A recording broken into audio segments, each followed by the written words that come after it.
Erritmo kontuetan ere klaseak eta klaseak omen etxezuriko erritmoari ezin segika baiden, tira, bien bitartean, palestinarrek eta Gazan bereziki sufritzen dutenaren aurrean, mundu mailan, aizue, norberak ere erantzukizuna izan dezake, ezta, mundu mailako potentzia ugarik guzti hau geldiarazteko boterea badutelako.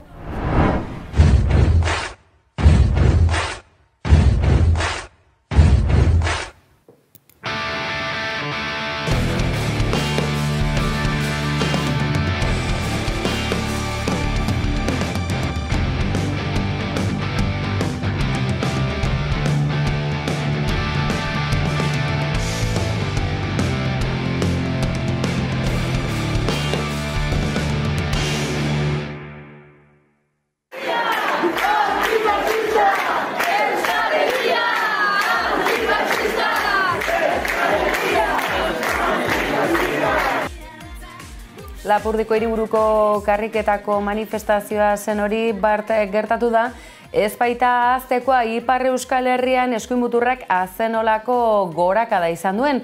Ez da sorpresa izan, ziurrenik askorentzako, baina akaso Macronen politika eskuindarretara ohituta Le Pen atejoka izateak bat baina gehiago kezkara arazi du. Tira, egoera honetan esandakoa kalerare atera direnak bat baina gehiago izan dira, hainbat alderdi eta sindikatuk gainera honezkero fitxa mugitu dute, ordu gutxian izan ere Macronek berak Asamblea Nazionala desegitera baki du, ez dugu bere burua Versaillestik atera momentuz, akaso bestera batera izezaken, tira, politikaren joko honetan Ipar Euskal Herrian zer ari da egosten, zer egingo du Euskal Herria baik esate baterako, tira, galdera asko, datozen egunetan argitzen joango zaizkigunak, baina honezkero ezkerreko blokera txikitzen ari dira, bloke ultra eskuindarrari, topea jarri nahi dioten indar eta ordezkariak. Ordu gutxitako erreakzioak, baina aurrera begira, honezkero oinarria jartzen hasiak direnak.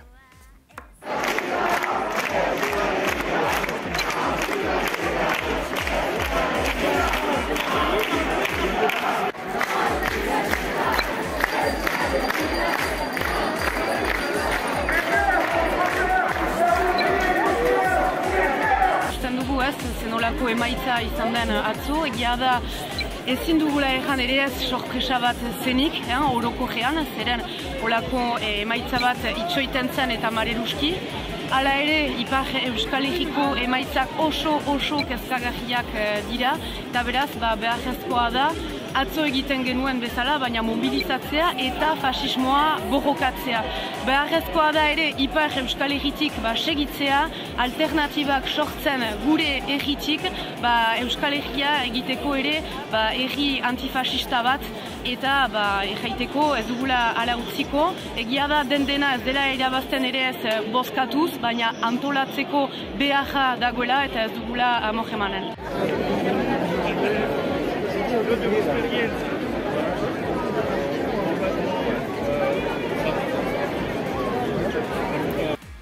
Mundu mailako aktualitatean esan da bezala Europa hauteskunden ondorena eta Europako ganbera eta Europako berme demokratikoen zaindari. Behar duen ganbera horrek eskuinaldera egin du, baina nahikoa eskuindarrara bazen aurretiaz, are eskuindarrago, esate baterako, Palestinari dagokion auzian zenolako posizio hartzen duten edota mundu mailan sor daiteken bestelako gatazkaren baten aurrean. Etxe zuria horretan ere protagonista bada, Israel kasi Europako estatu bezala aintzat hartzen denean, etxe zurian edo nola ere ez dakik osondo ze ritmotan dabiltzan, ze sare sozialetan, Bidenen hitza bera ere zalantzan jarri da, ez dakit badakizue, sare sozialetako hizkuntza beste kode batzuen gainean ere ekitzen dela.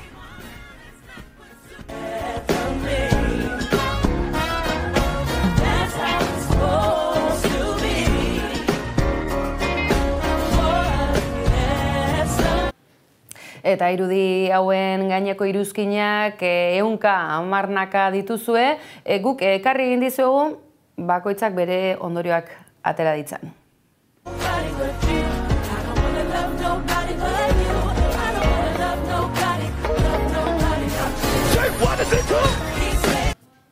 Eta ikusten duzue ez dakigu zein den mugimendua, ingurukoak babestu nahian ere badabiltza, askotan ikusi dugulako zoritxarrez azken garaian, eta ez da, dinekoen aurkako inolako jazarpen baten helburuz datorren zerbait. Gauza da, Biden azken aldian muturreko adierazpenak egiten ari dela, eta Palestinarren auzian ez duela norabidea bereziki mugitu nahi, aintzat hartuta gainera Gazan erabiltzen ari diren osagai militar asko eta asko estatu batuetan ekoitziak direla. Negozio gizonak estatu buru baino gehiago ez dakigu, baina egoerak kezkatzekoa da, eta irudi hauekin ez dakik gehiago kezkatu gara.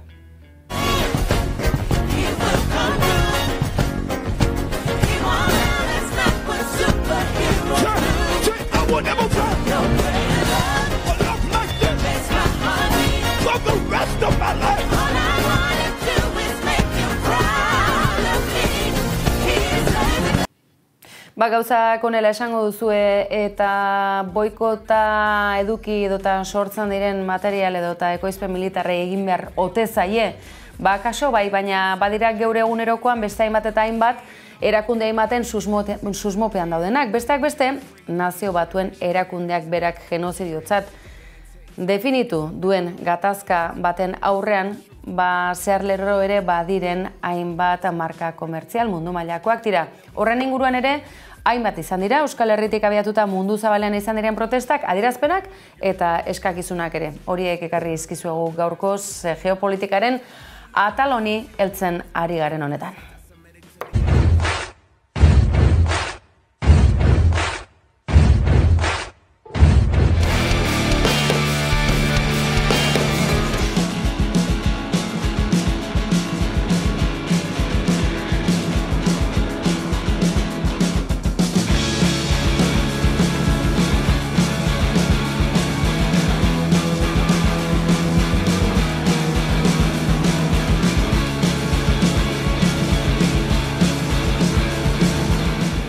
Udagaraiko auzietako bat da, zalantzarik gabe, txosnagune eta konparsetako parte hartze edo ez parte hartzeari dagokion auzia. Beto hitza ere erabilia izan da, baina eta ordu gutxian izan da gainera, bai Gasteizko txosnagunetik zein Bilboko konparsen ordezkaritzatik beto hitza ere alde batera utzi duten. Izan ere, bertan parte hartzeko prozesu hainbat, urte askotako ibilbidea, eta kaso mugimendu sozialistatzat deritzon mugimenduak egindako salaketa, eta salaketa hori izenpetu duten hainbat kultur munduko ordezkariren hitza ere zalantzan jarria izan da. Zalantzan jarri bakarrik ez, betorik ez dagoela, eta herritarrek osatutako komunitate gune hauetan parte hartzeko baldintza batzuk bete behar direla, eta horiek bete nahi ez dituenak bere burua kanpo jartzen baldin badu, hori norberaren ardura dela. Nolabait, sinpleiki azalduta, zuzen, labur, hauxe izan da kontua,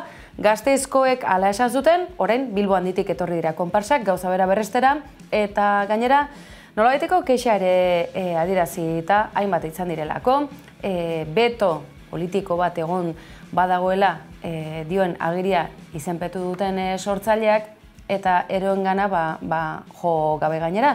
Tira, halakoetan, komeni izaten da ere, gatazkaren bat baldin badago, entzutea, zer gertatzen den eta iturrira joatea. Hori badakizue, saio honetan, egunero egiten dugun zerbait dela, iturrira joatea.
begia erakusteko. Zeru aldez estalituko Zaindari eta azbar egiteko. Zue maten gaitu zue Bakizkali beharrean Kreakera bihurtu Begia zirikatuz Arnaza mehatxatuz Ez du lain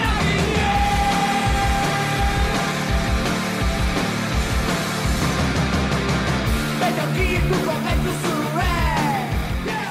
Eta alaxe, udari begira ez, udazkenari, neguari eta datorren urteko udarari. Hau, marka guztiak hausteko modukoa izan da, Miruña Astitz, Gabon, badakigu atortzuna ditua izan bazarela, baina hau ere berritzaile xamarra ez da, bonoa atera berri dutela, azkena izango dela, benetan azkena, baina ez da edozein moduko azkena izango, abenduan eta datorren uztailean lakuntzan berriz ere hitzordua delako, ene bada. Hau ez da bono bat, hau superbono bat da. Atzean elkartasun mezu handi bat eta karrena, azkena izateko edo urtero azken edizio bat egiteko jaiotako elkartasun jaialdi bat dela, tira ez naiz luzatuko. Iruñe, nola ikusten duzu kontua? Kaixo, Gabon, bueno, bai, atortxuk agurre esango diola jakin dugu gaur goizean. Azkeneko bi edizioak egingo dituela, bai, zuk aipatu duzun bezala abenduaren 28an eta gero ja azkenekoa 4 egunez lakuntzan datorren udaran, San Ferminak pasata, hortxe izango dugu zita garrantzitsua sakanan, eta beno, nahiko garrantzitsua iruditzen zaite, ze askotan eta lehen goizean Aritz Kolio atortxuko kideak naiz irratian esan duen bezala, kontatu duen bezala, hasieratik ekidin dela, ez?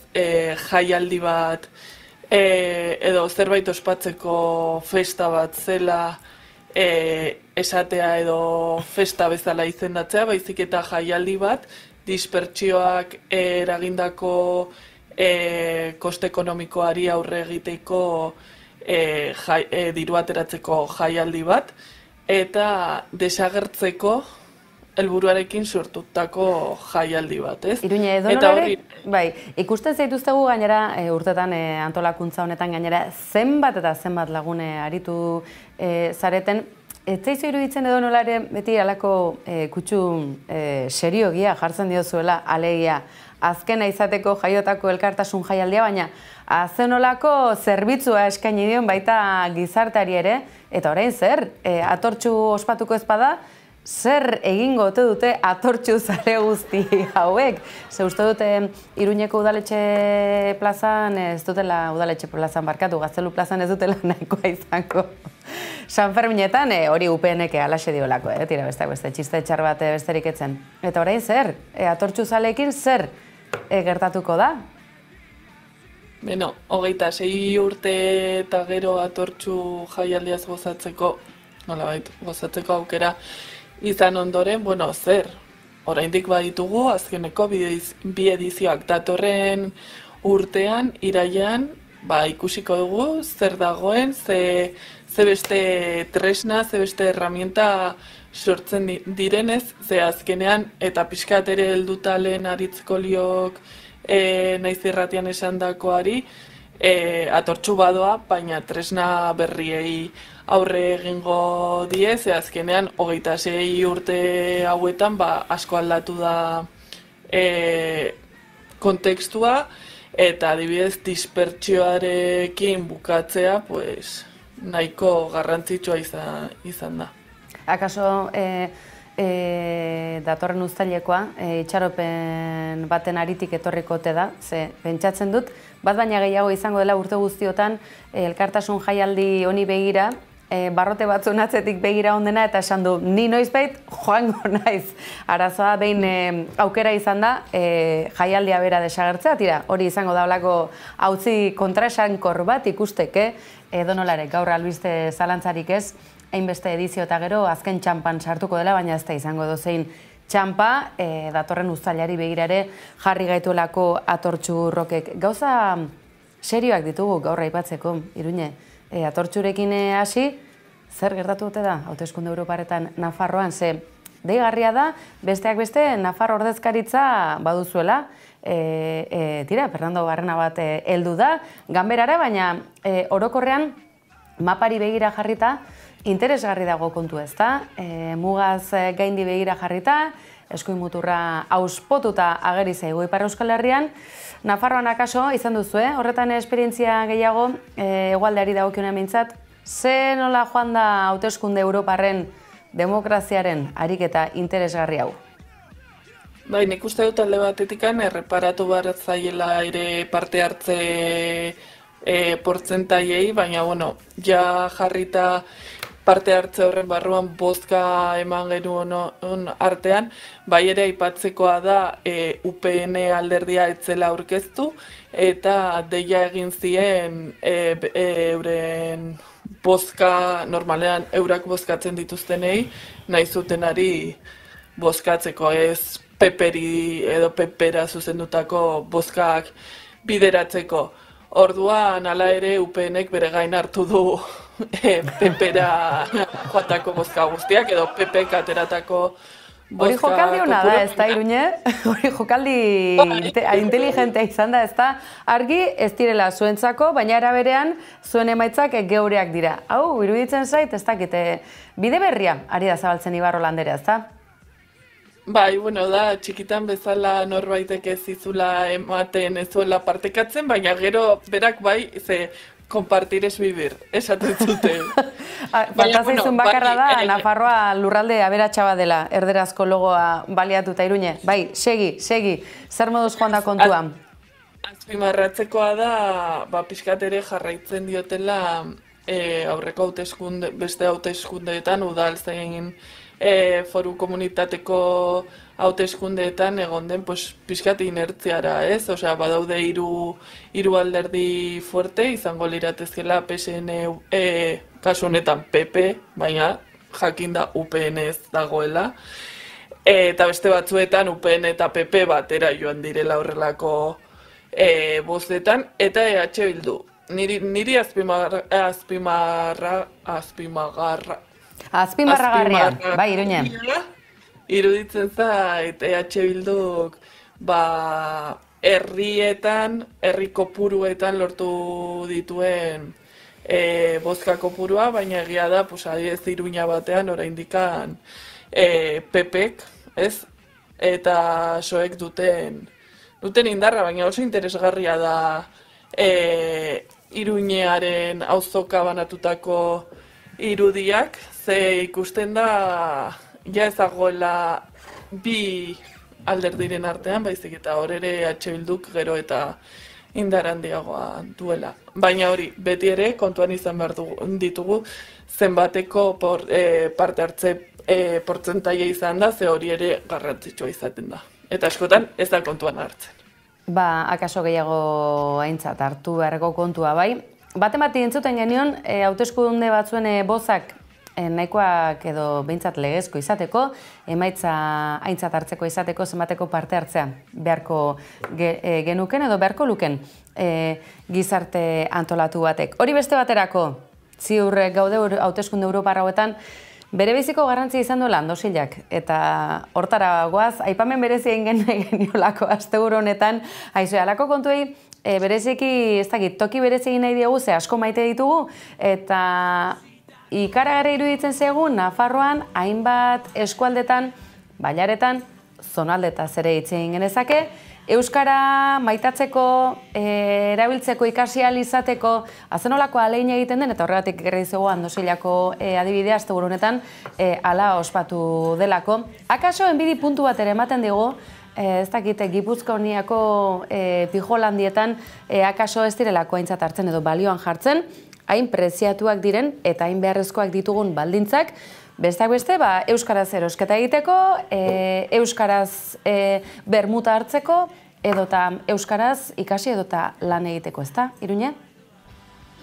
Hori da, bai, batzutan ja egoera horretan jaiotzen baldin bagara, ez dugu ja emandakoa, ez, normaltzat hartzen da, baina halako zortea ez dugunok, hori borrokatu behar dugu, eta borroka horretan, Andosian aipatu duzun egun horretan egin duten egitarau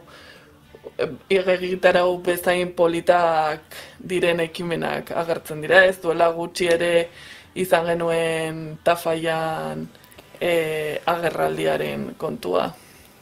Alaxen, eta ziur gainera, mugaz gaindiko kontuak ere badira hauek zen ez pentsa, Iruñe, zenbat eta zenbatek jotzen dute udara partean, egualderantza, edo bigarren etxe bizitza, egia da, Gipuzkoan ere alderantziz gertatzen dela, baita Gipuzkoako aberats asko ere kostaldera etortzen direla, baina aitortuko dugu kontu interesgarria dela eta balioan jartzekoa noski baietz.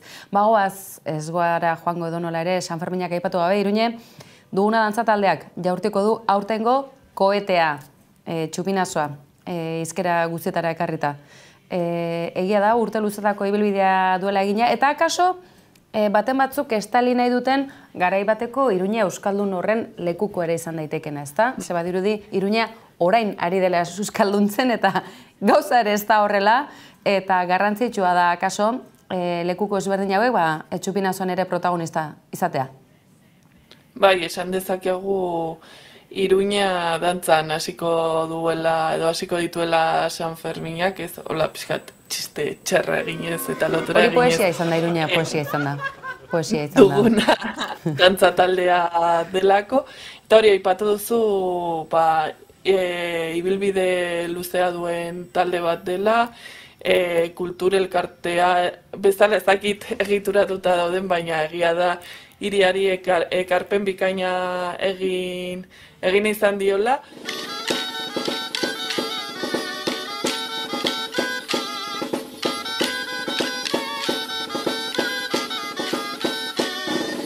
Zorunduneko nituzke hemendik ze egia da, urte hurren ere bete dutela, entzun ditzagun ezertxoet duguna dantza taldekoak zen gonbiteare luzatu dute, belaunaldi berriak ere erakarri nahi dituzte, eta ez dugu gaztuko, Iruñeko udaletxe txit goren horrek, alkate ezberdinak izan dituen txit goren horrek duen dantza taldea, euskalduna dela besteak beste?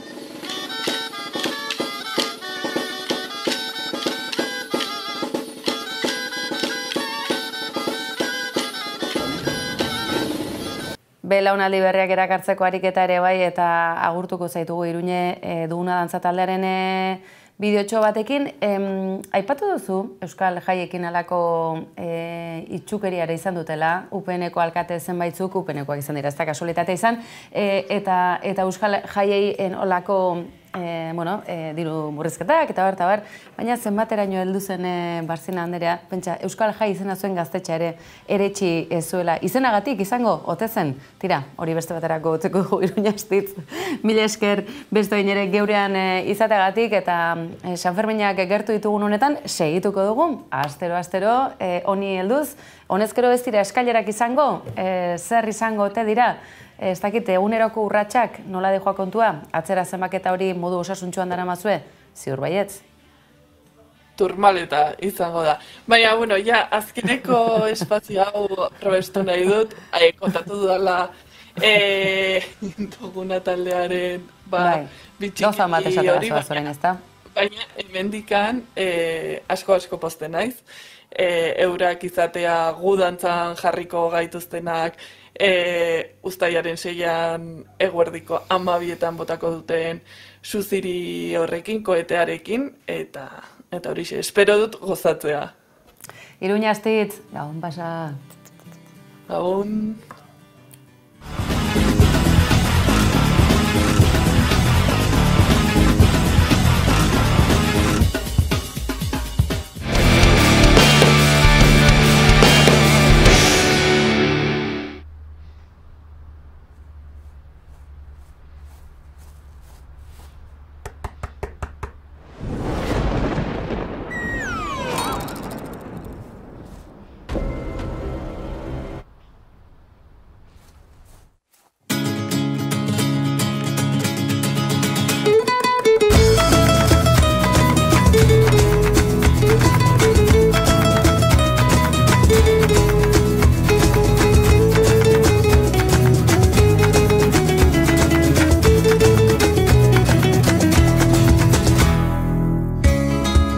Hoy va a ser un gran día, leioa zabaldutan, eguzki argia. Eta esango duzu zertara datoz hauek gu bagoaz, baina tira bagoazen honetan badakizu egunero gure musika printzak ekarri nahi izaten dizkizu egula eta kaso honetan kaparrak. Akaso izen honek zerbait aurreratzen digu, ezta? Bai, goazen tira, Aretxabaleta aldera eta tira, handik zerratorkigun bolikao. Bezalako udako abesti, zirraragarria, giro ederrak atonduta, eta ez dizugu gehiagorik aurreratuko utziko zaituztegu bideoklipa, dastatu zazue, udako zapore honekin datorrena, eta gu berriz bihar bueltan izango gaituzuela, badakizue hor bestaldean behar zaituztegula, egunero, eta hementxe, gure hemen izango gaituzuela, gabon pasa, mila esker. Tocan el timbre, corrica, no hay que ilusión que llevo esperándola hasta guztia. Ni mirar quién es, yo todo confiado, batea zabalduta, no me jodas, si es la policía. ¿Dónde vas tú, chaval? Déjame ya pasar, vamos a hacer un registro. Esa tela que huele a perejil en todo el edificio. Baina nik ez daukotela SB, ya lo tengo consumido. Me esperaba un gran día y me lo ha jodido. Le invité a entrar, a un nombre y pasau lasai, y que él me dijo: ¿qué te dijo? No te entiendo, chaval, yo no hablo euskera, pues la hemos jodido. Una lata, un mano le ofrezco, que la de que son para la chiquilla, dira bazkaltzeko. A ver si rebajo esa multilla, que últimamente ando muy prieto. Voy a ser sincero. ¿Dónde vas tú, chaval? Déjame ya pasar, vamos a hacer un registro. Esa tela que huele a perejil en todo el edificio. Baina nik ez daukotela SB, ya lo tengo consumido. Me esperaba un gran día y me lo ha jodido.